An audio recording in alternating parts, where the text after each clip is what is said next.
আসসালামু আলাইকুম সুপ্রিয় শিক্ষার্থী বন্ধুরা, আশা করি সবাই ভালো আছো। আজকে আমি তোমাদের সামনে অষ্টম শ্রেণীর গণিত বইয়ের নবম অধ্যায়ের পিথাগোরাসের উপপাদ্যের প্রমাণ বীজগণিতের সাহায্যে দেখাবো।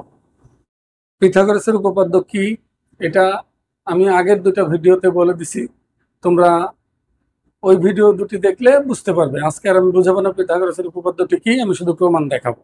চলো আমরা প্রমাণ করি। প্রশ্ন কিন্তু একই থাকবে, প্রশ্ন আগে যা ছিল তাই, ওই একই কথা। কোন সমকোণী ত্রিভুজের অতিভুজের উপর অঙ্কিত বর্গক্ষেত্রের ক্ষেত্রফল এর অপর দুই বাহুর উপর অঙ্কিত বর্গক্ষেত্রের ক্ষেত্রফলের সমষ্টির সমান। একই প্রশ্ন। তাহলে এখানে আমরা সমকোণী ত্রিভুজ আঁকবো। এটা মনে করো একটা সমকোণী ত্রিভুজ। সমকোণী ত্রিভুজটির নাম হলো এবিসি। আমি আবার একটু স্মরণ করে দেই যে যে কোনটা সমকোণ তার বিপরীত বাহু হলো অতিভুজ। তাহলে আমরা অতিভুজের স্কোয়ার দেখাবো হলো অন্য দুইটার স্কোয়ারের যোগফলের সমান। আর আমরা জানি যে এই শীর্ষটা বি হলে বিপরীত বাহু হবে ছোট হাতের বি, এই শীর্ষ এ তাহলে বিপরীত বাহু হবে ছোট হাতের এ, আর এটা সি তাহলে বিপরীত বাহু হবে ছোট হাতের সি। তাহলে আমরা প্রমাণটা কি করব? আমরা প্রমাণ করব হলো বি স্কোয়ার সমান হলো এ স্কোয়ার প্লাস সি স্কোয়ার। এখন এটা আমরা যে পদ্ধতিতে প্রমাণ করব সেই পদ্ধতিটার জন্য আমরা একটা বর্গক্ষেত্র অঙ্কন করব। মানে এই যে ত্রিভুজ, সমকোণী ত্রিভুজ, এই সমকোণী ত্রিভুজটা এমন ভাবে আমরা চারবার আঁকবো, মানে একই সমকোণী ত্রিভুজ চারবার আঁকবো, আঁকলে একটা বর্গক্ষেত্র তৈরি হয়ে যাবে। তা আমরা যদি ওইভাবে সমকোণী ত্রিভুজ চারবার একে একে বর্গ আঁকতে যাই, এটা খুবই জটিল হয়ে যাবে। এজন্য আমরা কি করব, আমরা আগে বর্গ এঁকে ফেলবো। এটা মনে করো বর্গক্ষেত্র।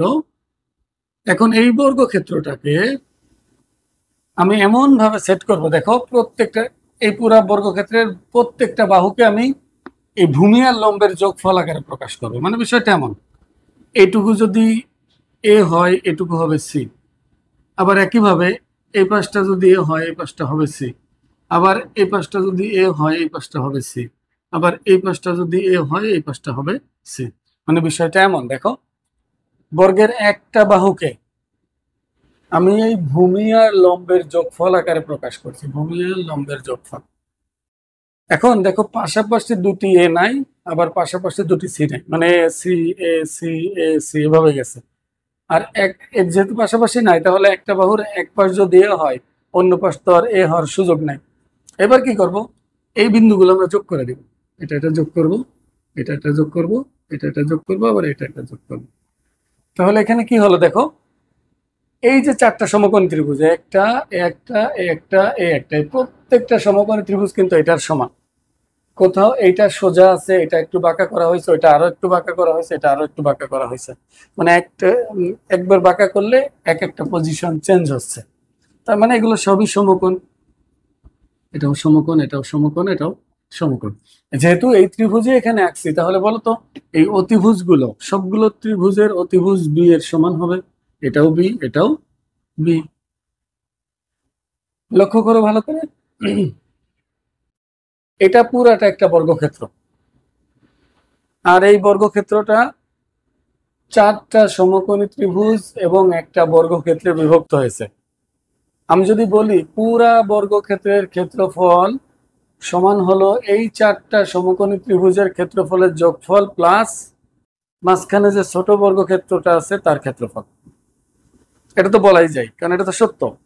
পুরাটা এতগুলো অংশে বিভক্ত হয়েছে, তাহলে পুরাটার ক্ষেত্রফল এই সবগুলোর ক্ষেত্রফলের যোগফলের তো সমানই হবে। বিশেষ নির্বাচন কি লিখবা? ওই যে একই, যে মনে করি এবিসি সমকোণী ত্রিভুজ যার বি হলো 90 ডিগ্রি। প্রমাণ করতে হবে যে এসি স্কোয়ার সমান AB square plus BC square. আর তুমি যদি বলে নাও যে এসি হলো বি, বিসি হলো এ, আর এবি হলো সি, তাহলে প্রমাণ করতে হবে যে বি স্কোয়ার সমান এ স্কোয়ার প্লাস সি স্কোয়ার। মানে তুমি যেটা বলো সেটাই হবে। এটা বইয়ের মধ্যে আছে, এটা তোমরা তখন দেখলেই বুঝতে পারবে। আমি শুধু প্রমাণটা একটু বুঝাই দিই, প্রমাণটাই মেন। এখন দেখো, প্রমাণটা যদি আমি করতে চাই আমি লিখতে পারি যে প্রমাণ, এখানে একটু বাংলা কথাবার্তা লিখে নিবা এখানে, যে পুরা বর্গক্ষেত্রটা চারটি সমকোণী ত্রিভুজে এবং একটি ছোট বর্গক্ষেত্রে বিভক্ত হয়েছে। তাহলে আমরা লিখতে পারি যে পুরা বর্গক্ষেত্রের ক্ষেত্রফল, পুরা বর্গক্ষেত্রের এক বাহুর দৈর্ঘ্য কত, দেখো এটুকু এটুকু সি, এই পাশে এই পাশে সি।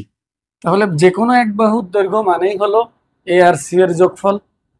তাহলে আমি এখানে পুরা বর্গের ক্ষেত্রফল বলতে পারি একটা বাহু তার স্কোয়ার, আর এটা সমান হবে কার, এটার ক্ষেত্রফল। এটার ক্ষেত্রফল কি হবে, হাফ ইন্টু এসি, কারণ সমকোণী ত্রিভুজ হলেই হাফ গুণ ভূমি গুণ উচ্চতা দিয়ে ক্ষেত্রফল বের করা যায়। এটা হাফ ইন্টু ভূমি গুণ উচ্চতা দিলে এটার ক্ষেত্রফল বের হলো। ঠিক এইরকম ক্ষেত্রফল আরো কয়টা থাকবে, আরো তিনটা আছে। তাই আমি যদি তিনটা পাশাপাশি লিখতে চাই, সবগুলো একই, half into AC, half into AC. আর মাঝখানে যে বর্গক্ষেত্রটি আছে এটার ক্ষেত্রফল বাহু স্কোয়ার, বাহু কি বি, তাহলে এটা বি স্কোয়ার হবে শুধু। এবার দেখো এটা এ প্লাস সি হোল স্কোয়ারের সূত্র হয়ে যাবে। এ প্লাস সি মানে এটাকে এ, এটাকে যদি বি আমরা ধরি, তাহলে এটার ক্ষেত্রফল হবে হচ্ছে এ স্কোয়ার প্লাস 2ab, বি এর জায়গায় সি আছে যেহেতু, প্লাস বি স্কোয়ার বা সি স্কোয়ার। সূত্র বানাইছি এ প্লাস বি হোল স্কোয়ারে। আর এখানে এই একই জিনিস কয়টা আছে, একটা দুইটা তিনটা চারটা, তাহলে এই চারটা যোগ করলে 4 ইন্টু হাফ এসি আসবে, আর এ বি স্কোয়ার হয়ে গেল।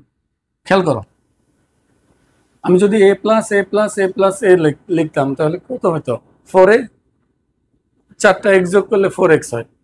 তাহলে চারটা এটা যোগ করলে 4 গুণ এটা হবে, এটাই তো স্বাভাবিক। এবার এটা এটা কাটা যাবে, তাহলে এখানে A square plus 2ac plus C square সমান হলো, এখানে আছে আবার 2ac প্লাস বি স্কোয়ার, তাই 2ac কাটা। তাহলে এটাই প্রমাণ। এই প্রমাণটা অনেক ছোট, কিন্তু এর মধ্যে অনেক বাংলা কথাবার্তা লিখতে হয়। আর তোমাদের সাধারণত যদি উল্লেখ করে দেয় কোনো পদ্ধতি, সেটা দেয় হলো সদৃশেরটা, সদৃশকোণী ত্রিভুজের সাহায্যে পিথাগোরাসের উপপাদ্যের যে প্রমাণ সেটা। দেখো প্রথম থেকে আমি আবার একটু তোমাদের বলি। প্রথমে একটা সমকোণী ত্রিভুজ আমাকে দিয়ে দিছে, আর পিথাগোরাসের উপপাদ্য অনুসারে আমাকে প্রমাণ করতে হবে অতিভুজের স্কোয়ার সমান ভূমি স্কোয়ার প্লাস লম্ব স্কোয়ার। এটা প্রমাণ করার জন্য এই সমকোণী ত্রিভুজটাকে আমি এভাবে চার চিত্রের মতো করে অঙ্কন করছি, 4 জায়গা। কিন্তু তুমি যদি এইরকম করে আঁকতে চাও, আগের সমকোণী ত্রিভুজগুলো অনেক জটিল হয়ে যাবে।